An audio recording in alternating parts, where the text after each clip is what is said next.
All right, welcome back here on Live Impact News on WCNC Plus. I'm Nick Sturdivant. We want to bring on a special guest here in studio with an organization that started in late 2007. This guy who has lived in big cities across the U.S., but landed here in Charlotte and has a big event coming up on Sunday, Biketober. You might know that event. I'm sure you do. If you live here, you've been to Charlotte, been in Charlotte for some time. Biketober. We're talking about Sustain Charlotte. We have Shannon Benz here, founder of Sustain Charlotte. How are you doing this morning? Or I say this morning. It's been a day. But how are you doing this afternoon? I'm doing great. How you doing? I'm doing well. So you Good. lived in D.C., New York, Seattle. How did you end up here in Charlotte? Well, my sister was living here at the time. She's still living here. And my mom and other sister are down in South Carolina, so I moved down here to be closer to family. Yeah. Yeah. Oh, man. So Sustain Charlotte. Why? What did you notice about Charlotte when you first got here that led you to start Sustain Charlotte? So initially I was living out in Ballantyne. Yeah. My sister and I were living together. And I hadn't owned a car in any of those cities that you just mentioned. Hadn't owned a car in a decade. And I realized I had to buy a car because I was there was nowhere I could go in walking distance. I don't think there was even a sidewalk, and there was no bus service yet to Ballantyne. So I was literally like, if I want to go somewhere other than this apartment complex, I got to get a car. Yeah. It was a painful decision for me. Like, I didn't think I was going to be a car owner again. I don't like spending time in cars. I'd much rather be using my body, walking, biking, or letting someone else do the driving, as is the case with bus and rail, right? So that was part of it. I started that, and it's like, man, this city is growing in a way that just frankly is not sustainable, right? We're consuming lots of land. We are growing very, very inefficiently through what's called urban sprawl, right? Growing further and further outward, consuming forests, farmlands. And that type of growth requires cars, right? That type of growth is only possible because of cars getting invented in the first place. And you can only grow that way for so long before you have total gridlock because you've got too many people trying to get around in cars. And you run out of the things that are important, like your natural resource base that people depend on for clean water and clean air. So I looked around and I was like, where's the organization that's advocating for sustainable growth? How do we grow in a way that ensures this is a healthy place to live, has a high quality of life? And how do we, in a way that rights inequities from the past rather than exacerbating existing inequities in terms of, certain neighborhoods are wealthy, some are not wealthy, some, are white, some are black. We had all these neighborhoods segregated by race and income, and the way we were growing wasn't making that separation any better. So, long story short, I thought we need an organization who's advocating for a different way of growing, one that values the environment, one that values health, one that values safety and equity. Because cities can be grown that way, but you have to be intentional and you have to have the right plans and policies and budgets. And often that requires people using their voices to say, this is how we want to grow.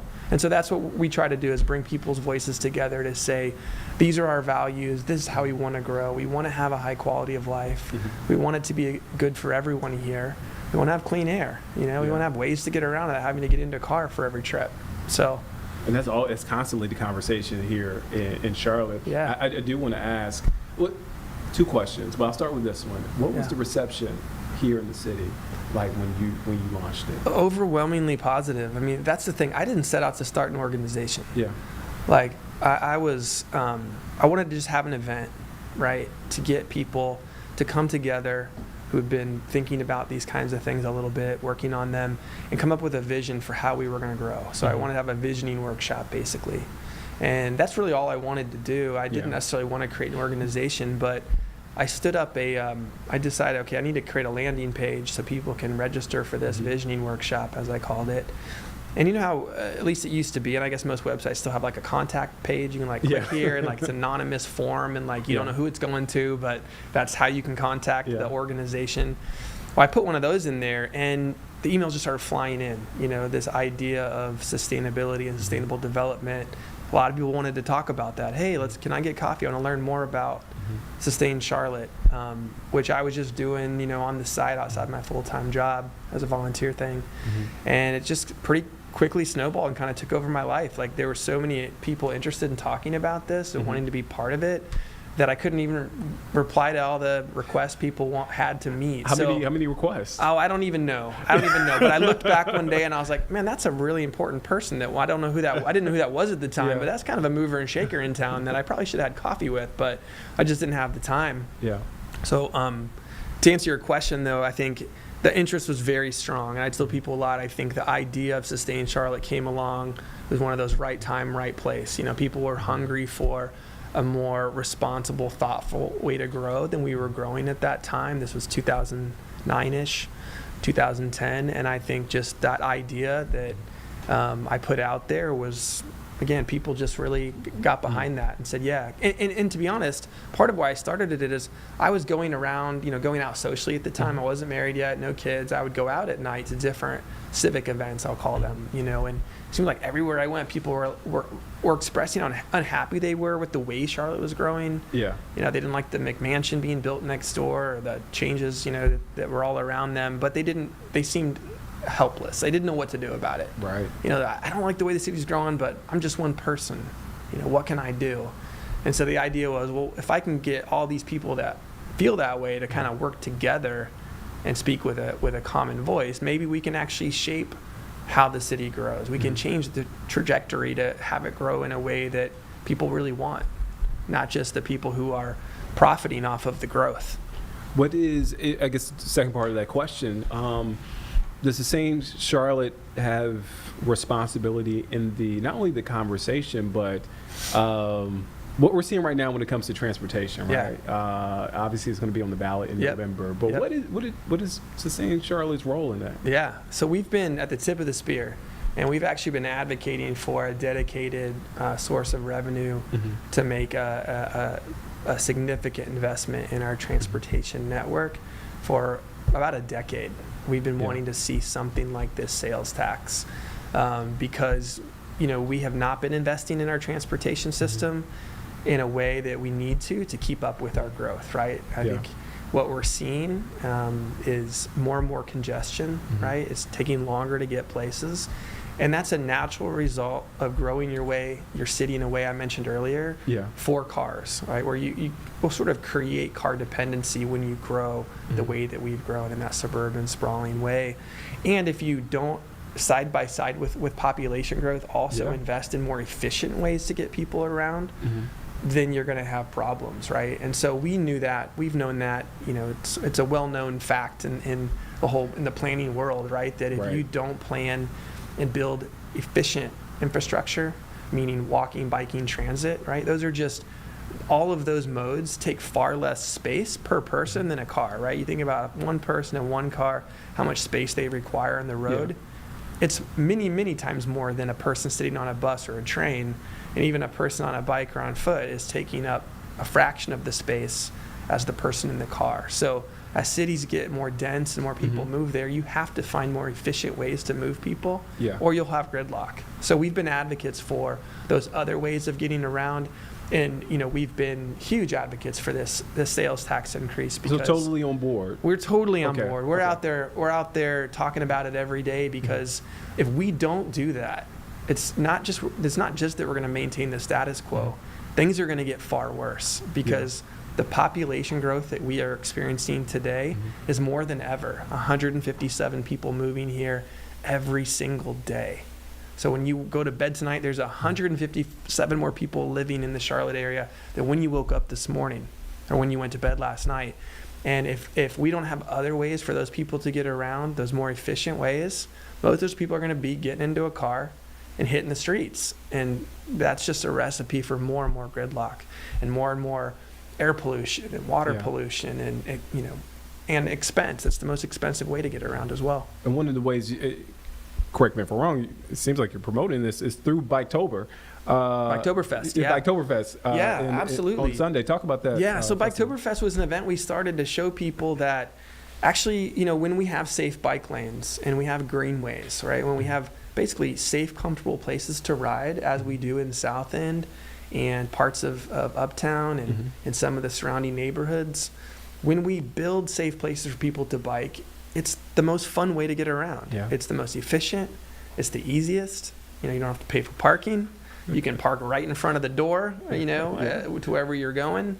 And it's free.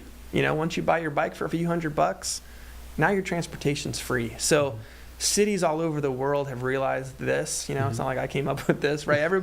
Cities know this. And so a lot of cities have gone, they've doubled down, tripled down on making their streets safer for people to bike, because they know, like, in urban areas, it just makes a lot of sense, right? A lot of places are a little too far to walk, but not too far to bike if it's safe, right? And now with electronic bikes, right? You can get everywhere. I see it all the time. And you can go further, faster, and you don't have to worry about the heat and humidity being the obstacle, because if you don't want to work, you don't have to work. So Biketoberfest is about that. It's about showing people, look, when we build our city in a way where things are close enough together that you can get there by bike, and we have bike lanes that are safe, meaning separated from traffic. This is a great way to get around and get places. So we give people a taste of that during Biketoberfest. We have a route. Yeah, okay. It's about 16 or so miles, 16 and a half. Hits pretty much every neighborhood that rings Uptown. So our oldest neighborhoods, they're all pretty close together. So, you can hit over a dozen neighborhoods on Sunday at Biketoberfest on your bike. And then all along that route, we have local businesses that are participating as stops along the route. So they're expecting you. We'll give you a passport that you take with you, and you get to that business, and they're ready to stamp your passport for you to show you've been there. They'll have discounts and freebies, samples and whatnot. And then you end up back where you started at Triple C Brewing, and you turn in your passport stamps or raffle tickets, and we give away all kinds of cool prizes donated by local businesses.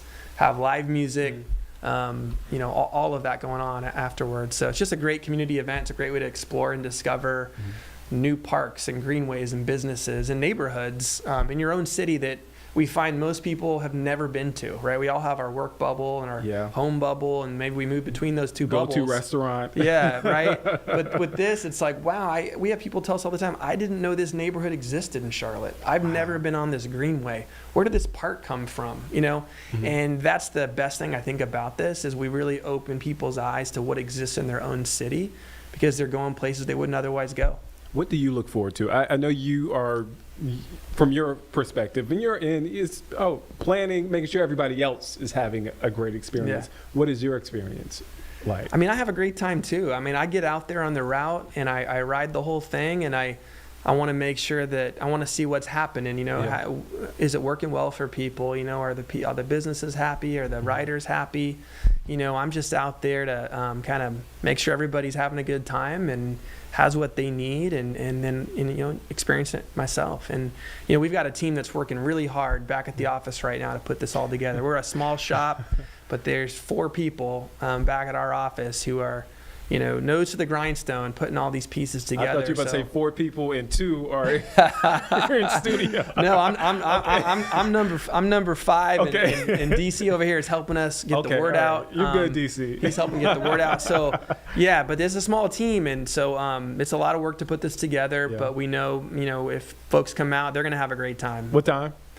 So check in at Triple C, where you pick up your passport. That starts at 11:30. Okay. You can hit the route anytime from noon on. It's not like a hard start, because it's not a race. It's leisurely pace. You go at your pace. Okay. Right? This is for all ages and abilities. Nice. Families are welcome. We have a shorter route that just stays in South End, mostly around the rail trail, on and around the rail trail, for people who just don't want to go 16 and a half miles. They just want to go 4 or so miles. But anyway, you can hit that route anytime starting at noon. The route is open. The businesses are expecting you to come visit them until 4:30. So noon to 4:30, you can explore the city. Yep, explore the places on the route.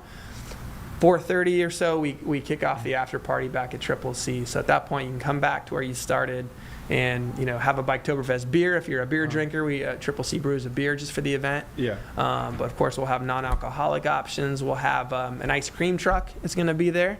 So we've got Nice. this awesome local business just started up called Sprinkle Joy. Okay. That scoops up 2 scoops ice cream, which I think is among the best ice cream in town. Okay, all right. We'll have Enderley Coffee is going to be there, and with their coffee truck serving coffee. And it's not too late to register, right? So people can go to the Biketoberfest website. Just Google Sustain Charlotte Biketoberfest or go to Biketoberfest CLT and pick up your ticket. And if you don't have a bike, we got you. Okay. So actually, Lime and Bird have got you because those are the companies that operate the e-bikes and the e-scooters in town, and they're sponsors of this event, and they're going to be there at Triple C with bikes that people can use for the day at no cost. They're donating the use of their bikes for people who don't have bikes or just don't have a way to get their bike to Triple C. So don't let not having a bike be an obstacle. We got you covered. A great way to shake out the Sunday scaries. A lot of folks come Sunday, they're like, oh man, gotta get back to work, but you don't have to think about the Sunday scaries.